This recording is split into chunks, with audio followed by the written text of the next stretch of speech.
Sri Krishna. We are into the seventh part of the story, Sri Krishna. We will see how Krishna conducted himself every day.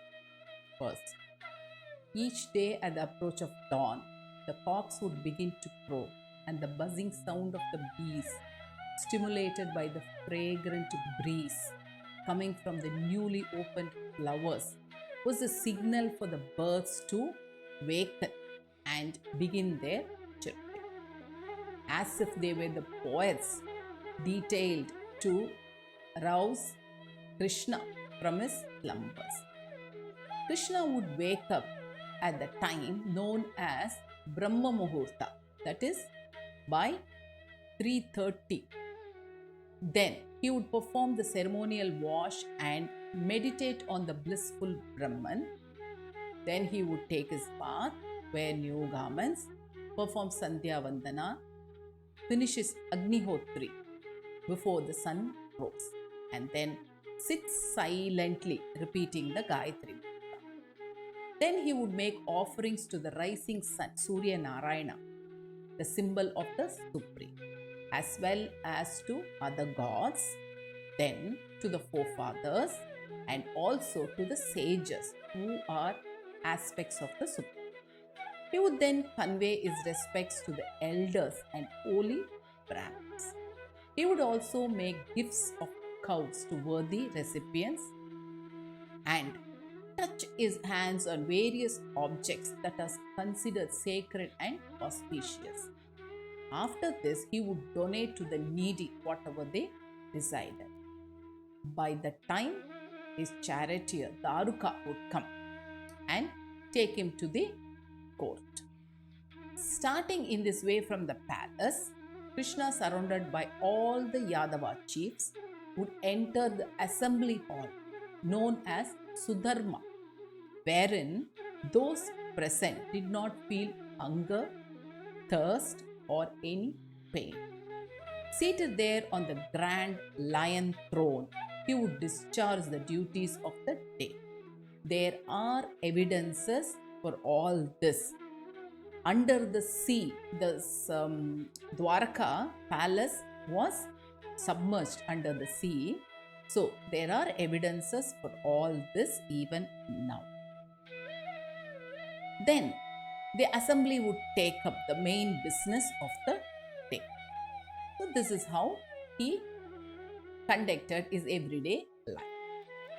Like this, many years passed and many incidents later, the war of Kurukshetra happened. And there it was a Dharma Yuddha, a war of righteousness. So the battle was to take place only from sunrise to sunset, after which the opposing soldiers were free to mingle with each other if they so wished. No one was to attack an enemy from the rear. Anyone who surrendered or fled or played the coward should be spared. Battles should take place only between equals. For instance, those in chariots should only fight with their counterparts in chariots. And the battle would consist of indiscriminate fighting between foot soldiers. A single person should not be attacked by many. Like this, there were many rules, and the war took place. And in the war, the Pandavas won. And Krishna crowned Yudhishthira as the king. After the war, Bhishma was in a bed of arrows, waiting for his death. And Yudhishthira was feeling very sad about the war. And Krishna took Yudhishthira to Bhishma. There, Bhishma narrated the Vishnu Sahasranama. He knew so much about the Supreme, and he knew that Krishna was the Supreme. And last, he wanted to see the Vishwarupa Darshana of Krishna.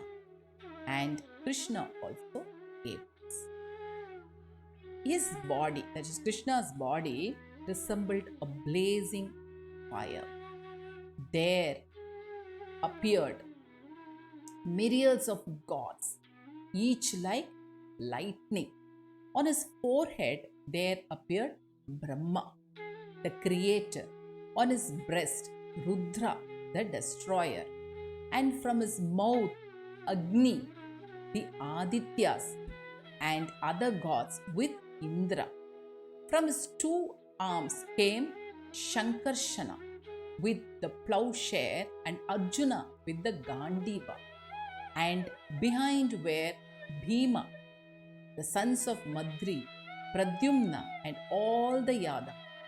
The form has many arms, some bearing the conch, the discus, the bow Sharanga, the sword Nandaka, and all the other accoutrements of Vishnu. The other arms held many weapons, and from every pore there issued rays as blinding as the sun.